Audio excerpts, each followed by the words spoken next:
Bismillahirrahmanirrahim. Assalamualaikum warahmatullahi wabarakatuh. Saya Sofia Zara binti Syukairi dan saya berumur 11 tahun. Ilmu perlu dicari oleh setiap insan dan salah satu cara untuk mendapat ilmu adalah dengan membaca.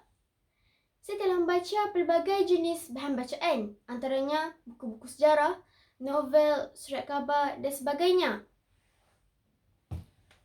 Tetapi buku yang menarik perhatian saya adalah karya Nur Azam Buyong yang bertajuk Ensiklopedia Serangga dalam Al-Quran. Buku ini diterbitkan oleh syarikat Telaga Biru yang diterjemah oleh Datuk Dr. Zahza Muhammad yang mengandungi 176 halaman muka surat yang diterbitkan pada tahun 2015.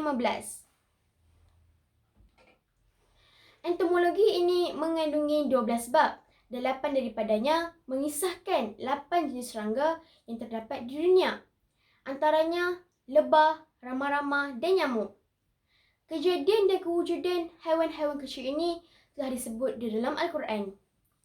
Contohnya nyamuk, dinyatakan di dalam surah Al-Baqarah ayat 26 yang mentafsirkan bahawa Allah membandingkan dunia dengan seekor nyamuk kerana dunia ini tidak bernilai di sisi Allah.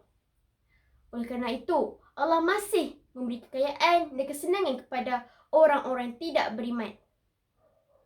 Perbandingan dunia dengan seekor nyamuk adalah kerana sayap nyamuk semestinya kecil, ringan dan nipis. Itu juga dengan buku ini, mentadbiah saya dan mentadabbur ayat-ayat Al-Quran. Melalui buku ini juga tercatat kisah Raja Namrud yang terseksa selama 400 tahun akibat seekor nyamuk yang menghuni rongga hidung di kepalanya sehingga dia tidak mampu menahan penderitaan itu. Lantas dia mengetuk kepalanya menggunakan tongkat besi.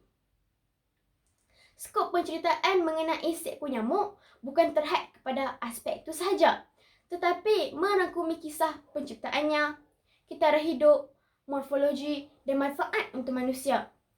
Tetapi tidak diketahui selama ini kerana ini hanya dikenali sebagai ejen pembawa penyakit sahaja. Sebenarnya nyamuk tidak berbahaya kepada manusia kerana kuantiti darah yang dihisap oleh nyamuk terlalu sedikit.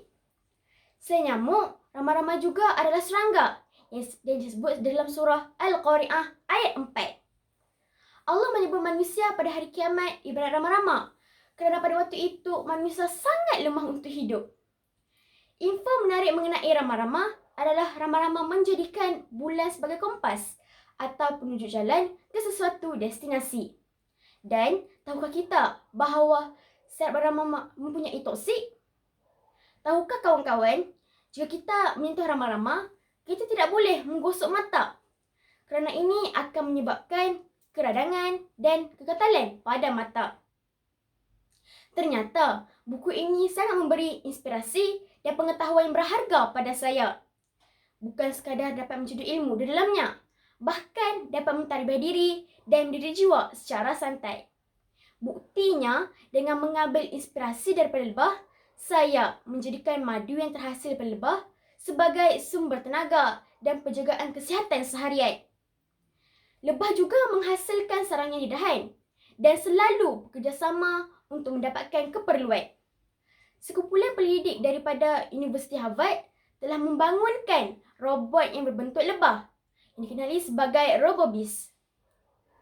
Huraian buku ini telah dipaparkan dengan ilustrasi dan grafik yang sangat sempurna. Implisit, ini akan menarik minat pembacanya, tidak kira sama ada kanak-kanak kecil maupun golongan dewasa. Proses didikan dan tadbiah seperti inilah yang kita perlukan oleh orang-orang yang selalu mencari ilmu. Ayuhlah kawan-kawan membaca buku ini. Sekepal menjadi gunung, setitik menjadi laut. Itulah peribahasa Melayu lama yang bawa maksud usaha yang sedikit jika diteruskan akan menjadi banyak. Begitulah dengan baca. Jika dijadikan amalan, ini akan bawa kebaikan sehingga akhir hayat. Wabillahi taufiq wal hidayah. Wassalamualaikum warahmatullahi wabarakatuh.